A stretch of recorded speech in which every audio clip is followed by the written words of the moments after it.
My name is Sharon Khan, and I beat the often path by choosing the most unconventional path to build companies and ventures. Sharon Khan is the CEO and co-founder of Pepperlane, a startup that helped mothers transform their ideas, skills, and passions into businesses that fit into their busy lives. She raised millions with her brilliant concept. Alas, like so many others, COVID had a massive negative impact on her business, and she had to make the difficult decision to shut it down earlier this year. In my conversations, I'm keenly aware of survivorship bias, that only talking to people who've won the lottery might give us a false impression about what it's like to actually play the lottery. Or, as Mitch Hedberg so adequately said, you know when you see an advertisement for a casino and they have a picture of a guy winning money? That's false advertising because that happens the least. That's like if you're advertising a hamburger, they could show a guy choking. This is what happened once. Well, today we're going to talk about life after a startup and how this unpleasant aspect of the journey led to Sharon finding a new voice and a new passion. Now she's mentored hundreds of women CEOs and business owners, and she's building a new life behind the scenes. If you've ever tried to build something ambitious, this episode really is for you. So here's Sharon Khan, I'm Ross Palmer, and this is Beat the Often Path. All right, well then, it seems like you're in the wrong place because you're not allowed to literally say the name of the show. We're looking for people who followed the path. That's the premise of the show. How did you end up here? No. That's very interesting. Yeah, tell me a bit about your journey. Well, I think that for me, every time I hit an obstacle, the way that I choose is to see what is the opportunity. And if you choose the path that everyone goes by, I usually fail. I've tried that. Okay. I've tried to follow the path. And you couldn't? No. I did not raise money. I did not attract the right talent to follow my ideas. I wasn't even able to articulate my story. So when I tap into what I call the zone where I don't use my brain,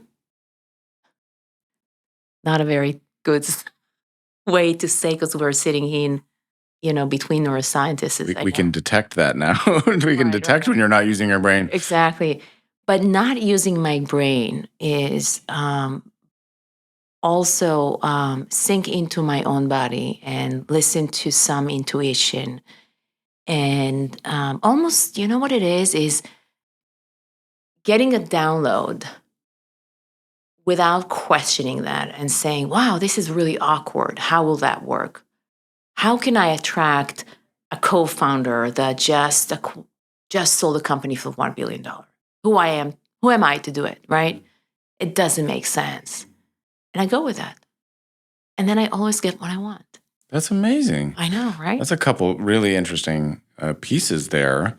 So where should we jump in? I guess first let's give a little bit of context. So tell me about your biggest venture to date, and then we'll attack some of what you just said. My biggest one. How about we'll talk about... I'm very, very proud of all the ventures that I built. And I think all of them are my children, and they're all very, very successful. So I can choose the one that maybe would be perceived as a success. But how about we're going to choose one that I had to shut down? Okay. Because I think it was a huge success. I like that. Right? I mean, that's a story that you don't often tell. And I think that's worth telling a story like that. Definitely, yeah. Yeah, because I think that what I've learned is it's the narrative that sometimes are, the people that we are surrounded by, or the culture that we are brought up by, or even the principles that you grew up in your family. They have a certain way of looking on what success or failure is. Absolutely, yeah. Right? Yep. And as a serial entrepreneur, I sometimes get trapped in that, or as a human. Mm-hmm. actually too. I found that probably my biggest success is the one I had to shut down. Okay. Wow. Well, let's do that. Yeah. Tell me about it. Okay. Because I think it's a lesson for everyone to learn. Again, as a CEO, I have the responsibility for stakeholders, which are my customers, my employees, and my investors. And you would think that I could now talk about all the exits that I had. I can talk about how people really advanced under my own wings. I can talk a lot about that. But I don't know what I learned from that. Okay. Sure. What I did learn is what success looks like when you have to put your idea to rest. Hmm. All right. And I want to talk about Pepperlane. Can I? Okay. Yes, please. Okay. But this, So- I have to say at the outset, this is profoundly interesting because, and I worry about this sometimes because I talk to so many people who are doing such crazy things, and I think about survivorship bias and Right. the idea of projecting this image. I mean, it's a fear that I have with doing the show that, oh, if you haven't succeeded at everything you've ever done, then you are a failure, like to the audience or people listening to this, because everybody smart who attempts something, it always works out, it always, all the time. So it's interesting to tell the story where, okay, a company shut down, and also, especially, that you could consider that a success. And in fact, the CEO of Norable, we went out to, I'll just share a little story before we get into this. Yeah. We went to Fenway Park. So I grew up playing baseball last night in Boston for the very first time. Went to Fenway Park, beautiful night. This is last night I'm talking about. Perfect. I think absolutely ideal day for a ball game. And we get to the stadium, walk inside. I think I've got to have a beer at Fenway Park, and my dad and my brother will be thinking about this, and they'll be super jealous because it's a big green monster and all these things from my childhood. Between the time I arrive in the stadium and order a beer and go out, it starts pouring rain in a span instantly. I didn't think that rain. I didn't look at the app. And rain delay, and all the people are leaving, and it looks like it's going to be shut out. You're not going to get to see this game. Now, I try to cultivate that spirit of see the good and bad, see the opportunity in a negative time, but I'm not always successful. And in that moment, I think, oh, just my luck. I get to the first game ever, and it's a rain delay the second I get there. I'm bringing bad luck to this situation. That's the thought that I had. Ramsey's the CEO of this company. He's a lot more he's honed that muscle a lot better. And when we get there, he says, no, this could be a good thing. Let's see what happens. All the people leave and it's pouring. We go down right to the field and we wipe off some seats. We're sitting in the rain. I didn't have rain gear, just shorts getting poured on. A lot of people left and the rain stopped and eventually they restarted the game. And the people who were sitting in our seats, they never came back. Yeah. So these are seats that you would never get. Right. And it turned out that Stephen King was sitting in my chair. And he said, you know what? It's not worth it for me. I come to all the games. And he leaves. And Ramses kind of knew that that was going to happen. But I must admit that I wasn't totally convinced that it was going to have a happy ending. So I admire the ability to see the good and bad, which you mentioned at the beginning. But it's definitely not something that, I can tell myself that. I have a hard time feeling it in those moments where something bad is happening, like really believing it versus just saying, oh, it'll be good somehow, someday. Yeah. And, I would lie to you if I say to you that that's how I felt in the most difficult moments, right? But when you move from one hard step to another and you take the moment to breathe, you go, wait a minute, maybe this is not a bad thing. So I wanted to share the story. Please, yeah. And I also want to share the ending of the story because people don't want to talk about what does it take to shut down one of the most big ideas ever, I believe, and be proud of it.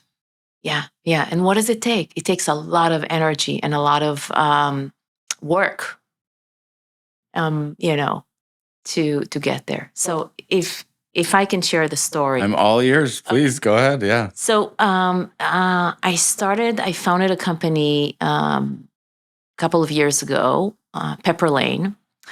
And the idea behind Pepperlane, the idea was born after so many conversations with mothers around the country that has not seen the opportunity either to be part of the workforce or to stay at home and feel okay with that. And looking on the numbers, we're talking about 20 million just in the US. And where they can apply their skills, there's no too many options. There are certain industries where you can do some hassles, but there was nothing that really inspired them to put their talents to work. And the Mom Network, we know how powerful it is. Yeah. It's a Just ask LuLaRoe or any of those MLMs, right? right. So That's the downside of preying upon. I wanted to do something else a little bit, and based on my own experience and spending hundreds of hours with or I mentored over now probably 400 women how to build small businesses. I thought about the opportunity, why not giving them the tools to monetize their skills? And there's a trust between moms that I really saw the opportunity to really capitalize on that. So, when I met with them over, anywhere in any state, what I found is that they thought, oh, maybe it's too late for me. Yeah. Maybe it's too early. And to be honest, once, they became moms, our priority is changing. Yeah. It is. We're putting our kids first. Right. And so that spark, how do you cultivate that? And how do you make it so simple to build what I call micro businesses? And if you put the numbers together, if you really cultivate what I call the mom economy, you could add to just the US itself, $150 billion just to our economy. So we started with this big vision. I had an incredible team, which I worked hard to get. My co-founder, Gail Goodman, was the CEO of Constant Contact. She just, a year and a half before, sold her company for $1 billion. Wow. Who would believe that she would join me? She met me 10 years before I interviewed her. She couldn't really remember my name. But that's what I'm saying is when you start to work with what I call my unconventional method, things are happening. So Pepperlane was born, and we raised capital. We really got I think so many investors excited about the opportunity to create what we call the marketplace. And the idea was that moms will serve other moms, mostly in-house, So, here's the thing. We need a second wife. We need help. And mom stepped in, with ideas. Hey, I could really, I want to start my bakery business. I want to be an interior designer. We also had women that wanted to step out of the workforce. They were not interested in working in the workforce. So we had accountants, we had marketers, we had financial planners, you name it. We had over, I think, 100 skills on the platform. Okay. In various areas where they can support. And just putting mom on the business card opened the door. So you really didn't need a resume, right? We didn't care how many jobs did you have, how many, how many, what university you just graduated or you didn't. We didn't care. Mm-hmm. Degrees didn't really matter to us. What matters was that you understand. And we built communities. And we had communities over the, everywhere. And it started to go pretty significant. But the story is that we put women to work and we created businesses by providing them tools and make it easy. And really, I think, inspire them and give them the confidence that they can do it. So that was the story. And I recruited, I think, the best team, Okay. a team that were, as I said, CEOs, COOs, I had really senior team behind that. And then COVID hit.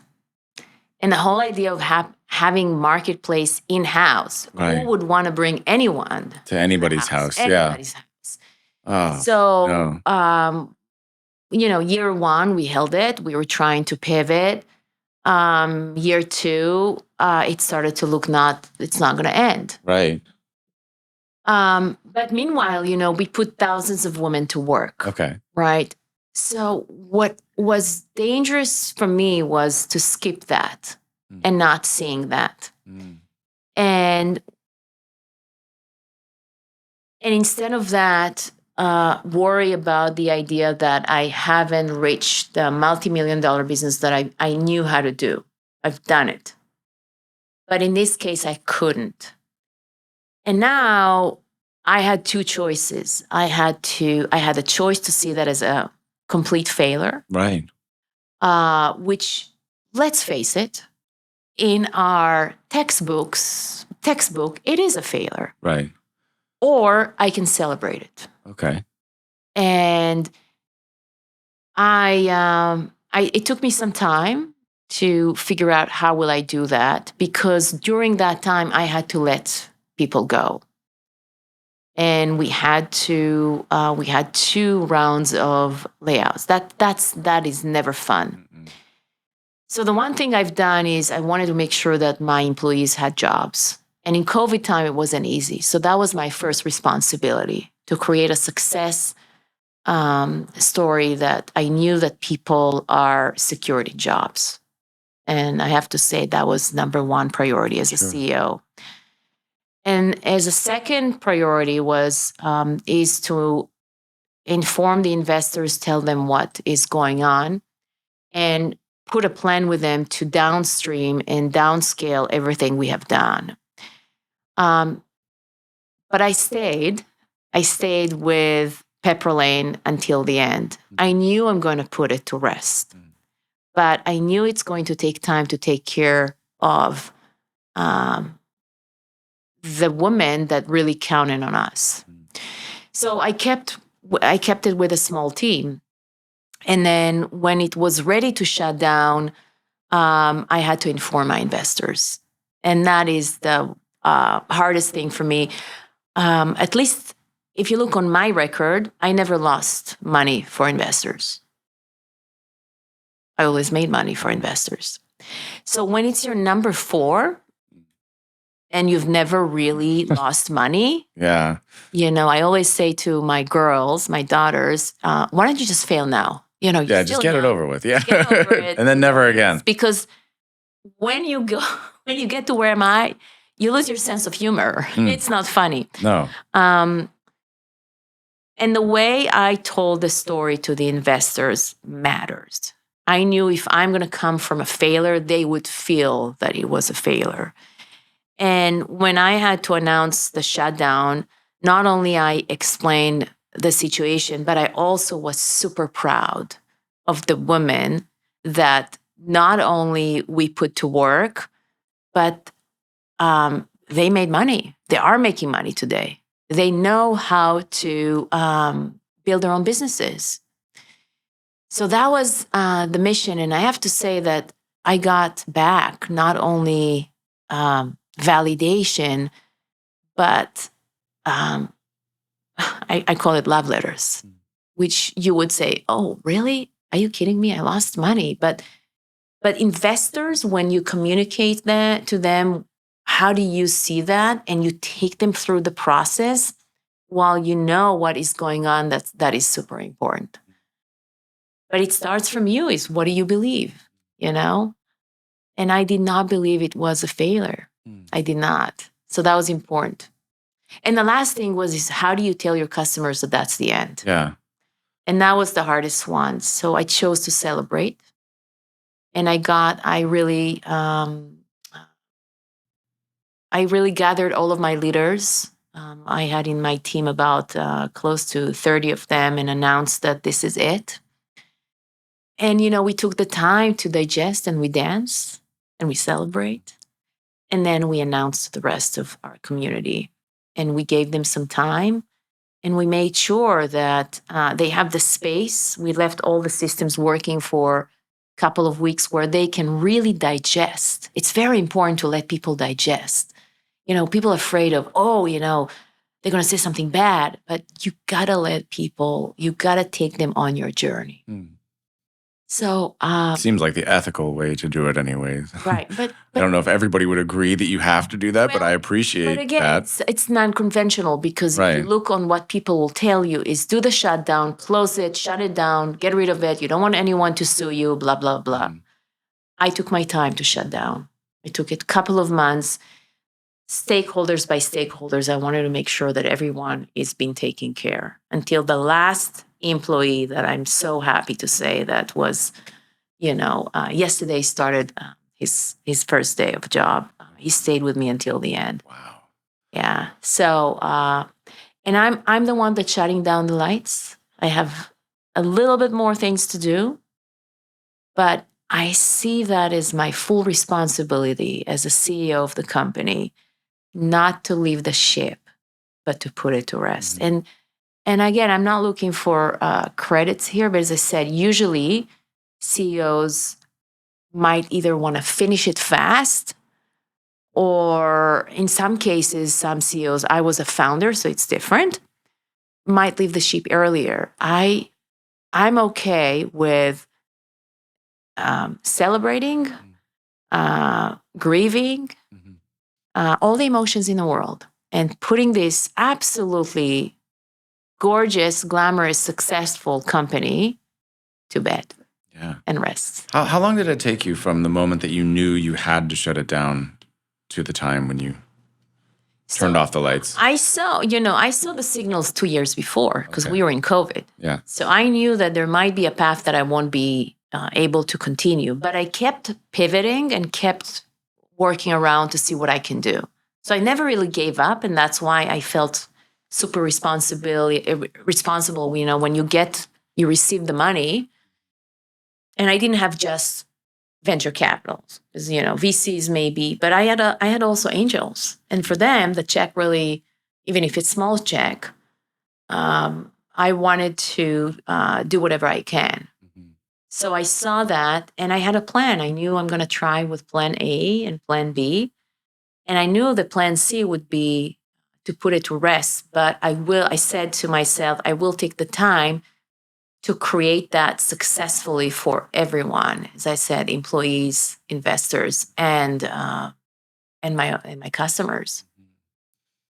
So it was long. Yeah. Yeah. And living with that, that's hard, because a lot of difficult people tend to run away from difficult things. That's why that's hell. they don't go to the dentists when they know they need to, because they're afraid of facing difficult things. Is always hard for humans. I think putting a company to rest, it's sort of, if you think about it, Ross, it's like I don't want to exaggerate, but it is kind of a death. Yeah. It is.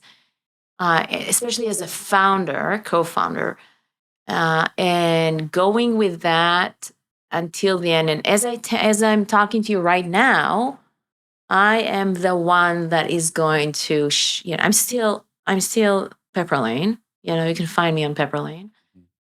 Until I won't know that everything is settled, the books, everything is clean, I'm not out of there. I think that's fabulous. That's the definition of success, in Yeah. my opinion. And I've learned so much. The definition of integrity, perhaps, which is, synonymous in some people's eyes. If anybody such as myself likes philosophy, then yes, that is the definition of success. I would agree.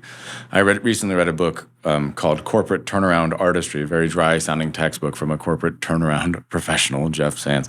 And because I was kind of curious about learning about that process, it's coincidental that we're having this talk right now. I read it very recently, the last couple of weeks, about the part of entrepreneurship that people don't like to talk about. Yeah. Nobody likes to talk about, or what are assets worth? Or people assume that this desk, this microphone, what are these worth? Often pennies to the dollar. And sometimes investors or banks, they just want to liquidate everything, get out of there right away. And there's a strong tendency, obviously, if you're with a bank, I mean, filing bankruptcy or various other procedural things, but none of them are particularly great. They all come with their own share of drawbacks and hassle.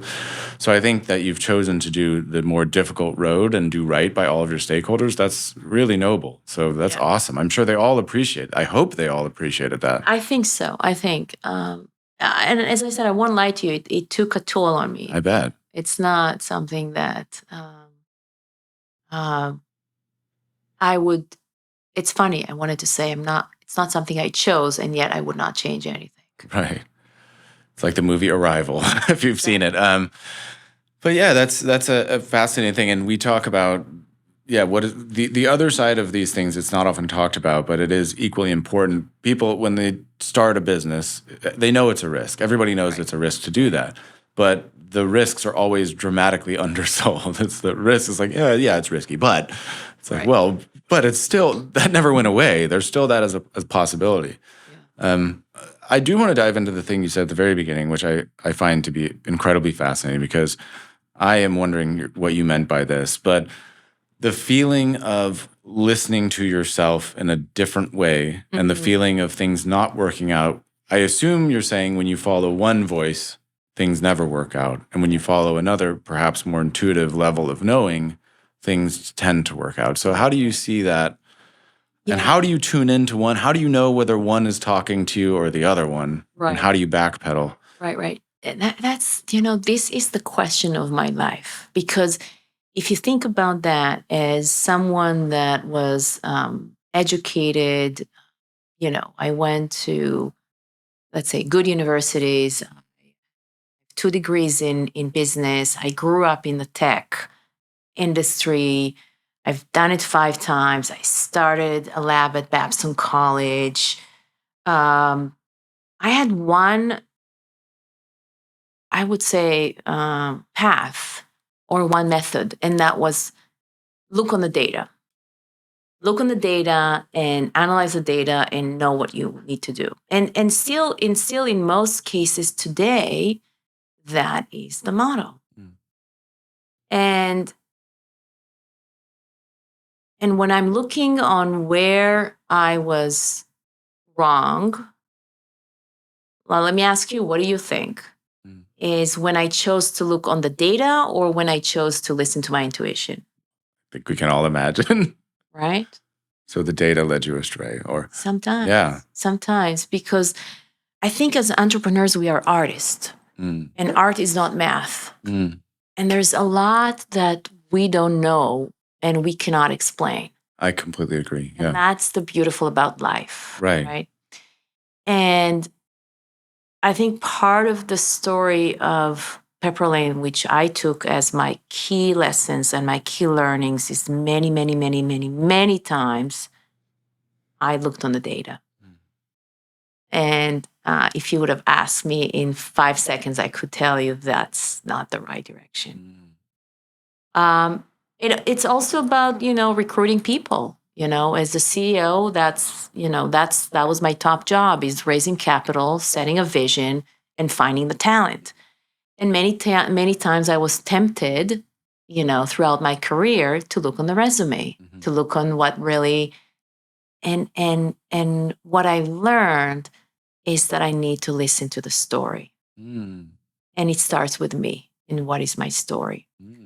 And I hope people are listening to this. And ding, ding, ding. Yeah. Go on. Because when I'm at my best is when I'm authentic. And when I am authentic, I'm in my power. When I'm in my power, I attract. I don't grind. And sometimes we tend to choose the grinding model because that's what the data or doesn't show us or does show us. And I'm going to add another thing unconventionally, is that I'm adding today joy and pleasure to my model. Whatever I do, it has to come from joy, pleasure, and I have to, and I don't always do it, I'm still practicing that. The knowing is really important to me. The knowing that this is really something that I feel it in my own body, right? Because we operate from our head. Yeah. We do. We Yeah. do. So sometimes I'm learning to take a moment and just think before I say what I mean. So even that, what I'm choosing to do today makes no sense, but feels so. Yeah, I get it. Yeah. Is that an insult? Dang it. This is stupid and I regret it already. Fair enough. No, I accept that. But yeah, it is an interesting thing. And I think for a lot of people, I have a belief that a lot of people, and sometimes myself included, they tune out what they know. They know something intuitively, but they don't necessarily follow that path. And I think sometimes it's hard because sometimes it's perceived that following that voice means that you have to give something up or you're going to have to do something very difficult in the short term. Like, for example, if somebody chooses to take on a client that is probably not a good fit, or they have some kind of alarm bell that's sounding that says something about this doesn't feel right, or a job, if they're looking for a job, some part of them knows, but they don't feel that they have another option, or they feel that going with that would put some strain on them. So how do you handle that feeling of maybe knowing that there's something else, but not being willing to do it? Yeah. And I think what you're talking about is they don't have the confidence. Could be. And what is the most attractive quality that not only employers, people in general are gravitates towards you? Confidence, right? So, when I work with founders, I always look to what are the ingredients and the elements that they need to feel good. Because then when they feel good, even if they have a really stupid idea, it has a chance. It's unbelievable. I always said, sometimes in my lab at Babson, I saw the most stupid ideas ever. Yeah. But they had the confidence, and guess what? And it worked. It worked, right? And sometimes you have the most incredible, brilliant people that are questioning their own vision, and it just doesn't pick up. So that's the knowing, that's the intuition, that's the little voice that we can really bury that somewhere. We got to be super careful because that would build your confidence. Well, you used a metaphor. You talked about birthing companies and that it's like a death when one of them shuts down. I completely understand that metaphor. And when you build something, isn't there this sense of it does take on a life of its own and things morph and change in ways that you can't fully understand? And that is exactly like I have a daughter myself. I have a young daughter, and watching her grow, you can see that the similarities are there. You create something, you sign a piece of paper, you do all this, but then something else kicks in. Exactly. And as the energy of the people comes together, it does become something altogether different than whatever you originally imagined that it would be, right? And buckle your seats because it's not what you thought. Right. It's a very different journey, right? So you got to be super thoughtful about it, right? Because a company will have its own DNA. And it's very hard to change it. Sometimes investors are missing that point. They come in, let's just get rid of the CEO, let's get rid of the founder, and let's just shuffle things around because the technology is brilliant. Doesn't always work. There's something in the DNA that you have to be super mindful, right? And for founders that are creating new companies, they have to think about a company as another human being. So just be mindful. Who do you bring in? Who do you put together? What kind of culture you want to create? Do they really, really meet your own core values? Because if you don't, something else will be created. And I've done that. I've, as I said, sometimes I was attracted to, okay, this executive will be fundable, right? And I paid later on by creating environments that I did not desire. So I've learned a lot. That's so profound. Very, very deep. And it's like if you do raise a child, everything that you teach a child, everything that you say around a child, they register all of that, all of the Right. behavior that you exhibit. They will model that behavior back. Exactly. Sometimes that's very scary when you say something. My daughter will come around and she'll say a bad word that she heard me say somewhere. And I think, when did you? And she uses it perfectly. So she or the way that I would use it. Right. And I think, oh boy, I have to be careful about that. But I think it's the same thing with a company. You have to demonstrate the values that you believe in. And that's the premise of this show as well. You have to sort of publicly demonstrate that, because if you don't, then other values or other ideas can creep in. And once that changes, it's hard to get it back. Right. And I think the only way to do that is to stay true to what you want to manifest. So I am a great manifester. And I know that, and I actually believe that entrepreneurs in general can create realities. We are creating our own realities, right? So take the time to either write it down, talk to yourself, and do that very often. Check in with it, because things are going fast. Life are moving fast, and you go, "Oops, that's not the that's not what I thought I'm creating." So in those moments where somebody is feeling in a low period, where they have some bad news, and again, in your case, it's an act of God. I mean, that's what it's called. I mean, it's a literal pandemic. When you're feeling in those moments, knowing the confidence, I mean, intellectually, you can know the confidence is so important. How do you feel confident in that moment, or how can you cultivate that sense in a moment where you might instinctively feel the least confident that you've ever been, or you might be doubting everything about yourself? So, we got to remember that when do you really experience growth? When you're doing well? No, you're experiencing growth in the most difficult moments. So in a way, I learned to love those moments because I hate those moments. Okay. Right? Yeah. So you got to remember that. The other thing that I keep practicing is that in every obstacle, no matter what, any obstacle you're going to give me right now, there's an opportunity. So the muscle you need to develop is how do you turn an obstacle to an opportunity, right? And for me, it's absolutely perfect timing that Pepperlane had to go. Yeah. So I can grow. I can take the lessons I needed to learn. I've done so much. I'm so proud. And it's time for me to move on. Right? I would not move on. Sometimes you need that to happen. Yes. Because sometimes clinging to something might prevent. Do you believe that holding on to something can prevent you from swinging to the next branch, so to speak? Totally. If you hold things for too long, not only it's not going to be sustainable, but I believe you will start to develop some even physical symptoms, because your body knows that. Yeah, stress. Something feels wrong. Yeah. Not only one, you're going to have some chronic pain. You won't even know why. Yeah. Right? And entrepreneurs, unfortunately, we as a society suffer from a lot of mental, emotional, and physical pain that we don't talk about, because we feel so committed.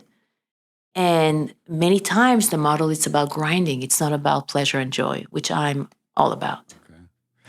Well, many different people have said it many different ways. Shakespeare said there's nothing good or bad, but thinking makes it so. Buddhist philosophy, they say nothing is bad from all points of view. Right. You were citing a very near quote from Napoleon Hill for people who like pop, Think and Grow Rich. Inside every bad thing is the seed of an equal or greater benefit. So it's a lesson that I've taken on board many times. But again, there's a difference between knowing that and really embodying that in the tough times. And I think that's where it really mattered, because philosophy is all well and good when you're succeeding wildly. But when things are going bad, that's when you really get a chance to test that muscle.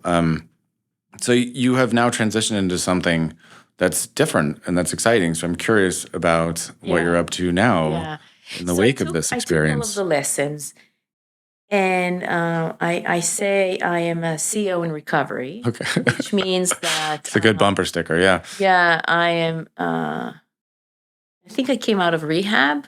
Maybe not. Okay. Maybe not. Maybe not ever. Yeah. You It shared takes a with me. lot. Yeah. But I said to myself, you know what? I want to do it in a very different way now. And I have so many, when I'm looking on our planet, there are so many things that needs to be taken care of. So our children not only will have a good planet, but we're going to leave it in a better place than what we got it. Right now, it doesn't look like that. Oh. So there's so many areas that I am interested in. And it starts from, let's start with something that is not appreciated anymore, like art. I came back from Florence and I saw the appreciation for art, right? And what did it do to the economy? Because at that time, when Florence was, dominating, it was connected to banks and money, right? So artists were funded all the time. These are that was the startup, right? Mm-hmm. So you saw the appreciation for art and what it meant, and how much art is neglected today from our children's life.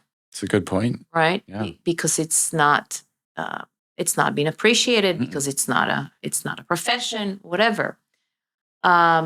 So I mean, there's areas like that. There's areas like, of course, like healthcare that is Yeah. Healthcare needs some work.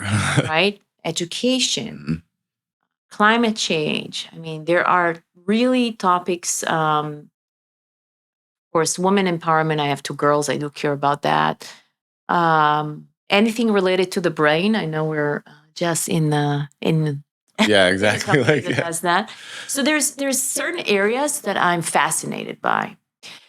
And I decided to do a different thing this time. Instead of trying to land on the next big thing, is I decided to bet on the best of the best and do what I know very well. And what I do well is I'm an activator. Mm. I know how to get the best out of people that has huge potential. Mm. And guess what? I don't want to be on stage anymore. Okay. I am fascinated by the idea that nobody will know about me. Oh, So interesting. nobody. Yeah. So well, all of your listeners, please don't tell anyone. You don't want to be Insta famous. No. So I'm not a coach because I don't know how to be a coach and I'm not interested in that. Call me an activator, call me a co-collaborator. So I'm working with very few top entrepreneurs that are going to change the world. Mm. And what I do is I activate their genius zone. Mm. Because I'm an operator, I can really put myself almost in any single department other than rocket science. That's not going to work. But other than that, I've been there, I've done that, and I understand what it takes. And what I've learned is when I partner with them, the conversation has no strings attached. Mm. We're not just talking about business. Mm-hmm. We're talking about everything. Mm-hmm. And that gives me the ability to clear so many things on their way that are not really given to us. Nobody's teaching us in business school. They all care about the business plan, how to raise capital, and all that crap, but they don't give us a map of how to build ideas from a place of joy and pleasure. Mm.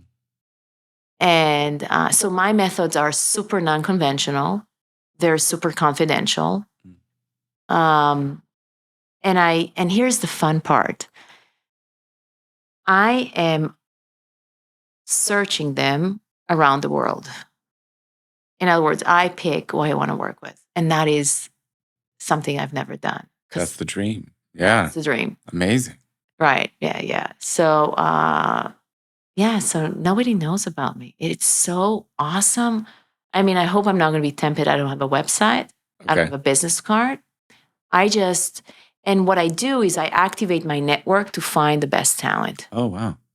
Yeah. And then when I find them, I attract them. That's amazing. That's what I do. That's really cool. Yeah. Do you consider yourself an introvert or an extrovert by nature? Or do you not believe in that? It's funny that you asked the question. I've been on stages many times, as especially in my last company, it was part of my job. So I was on stage. I always felt sick on stage, so maybe that tells us something. No, when I enter the room, you can notice me. So I don't know the answer, Ross. I can tell you that I'm so intrigued by not being on stage anymore. I want to be the one behind the scene. I want to fly this plane with you. And I just want to be the navigator. I want you to get all the credits in the world. I've done that. I got the t-shirt. I don't need the credits. Right. I don't need anyone to know who I am. But what I want to do, and the reason I call it co-collaborator, is I want to be in the moments where you're going to fall. Because when you're going to be successful, you're not going to mention my name. You know how they have the speech on the Oscar, and they just forget to. They always forget. They forget. Thank to the most important people. Yeah, always. It's just they give us a bunch of banal. Yeah, but so for me, I don't. Yeah, I'm excited about the story. I'm excited about the U-turns. Mm-hmm. Yeah. I love it too. Yeah, I'm excited about going to places I've never been. Yeah. And so in my portfolio, I have already 3. I'm looking for 5 because I kind of handle more at one time. Yeah. And I'm looking for long term. So I don't know. We'll see. I'm just starting. Mm-hmm. I'm having the time of my life. That's great. Yeah.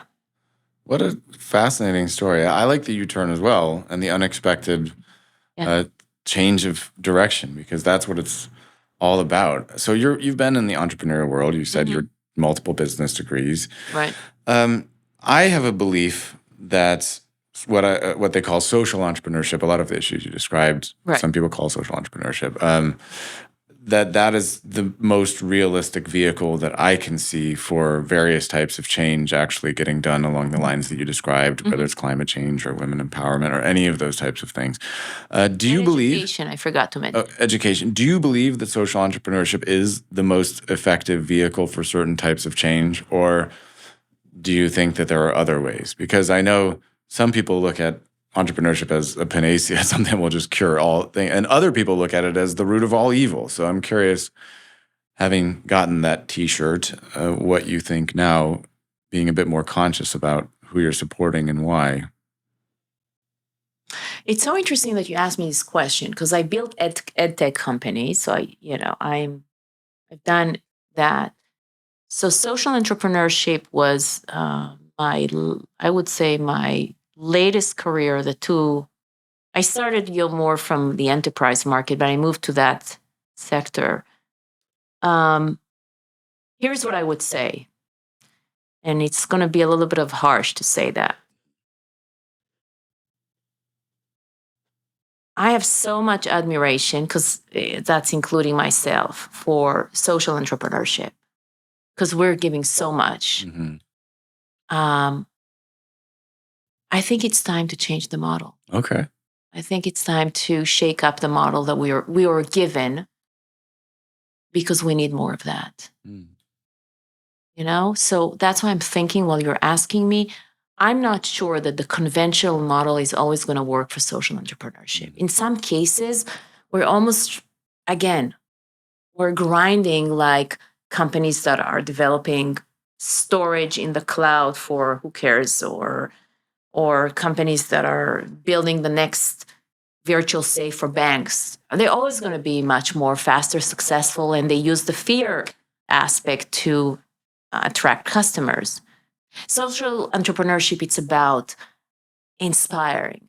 It's about doing the right thing. Mm-hmm. It's about investing in the next generation. And so we are being measured by the same currency. And I would want to see new models. Yeah. It's time for us to not playing a catch-up game, but shine in ways. And there's some people that change the industries. I mean, looking on Khan Academy, it's an amazing story, right? I mean, there are companies that change, the education landscape. Yes.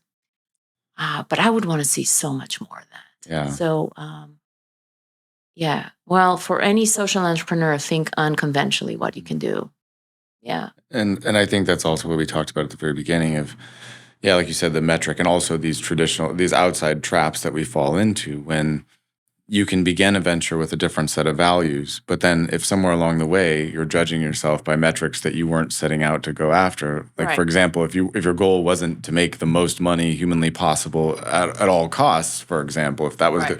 but then later you're comparing yourself against people who had that goal, then in those moments it can be tough to say, Right, oh, right. why am I not making as much money? It's like, Exactly. whoa, because that wasn't the metric. That wasn't what you chose to do. Right. And that's a very good example about Pepperlane, because Pepperlane was supposed to attract millions of mothers. But guess what?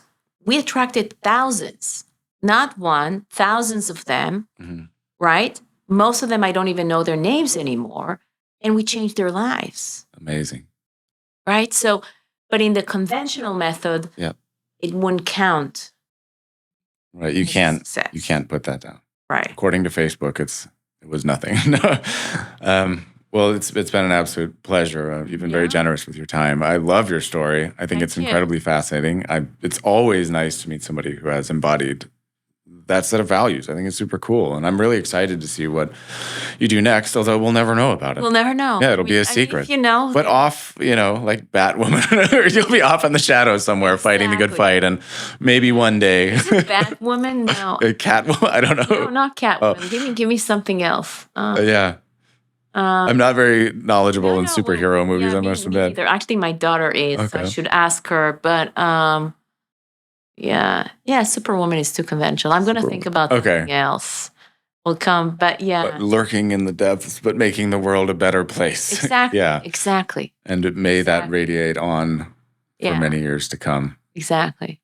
Well, it's been an honor to have you here. Thank you. It We've was really reached fun. the end. I love talking about anything and everything with you, and it's been very, very enjoyable. So thank you. Awesome. With that, the official podcast is over. Awesome.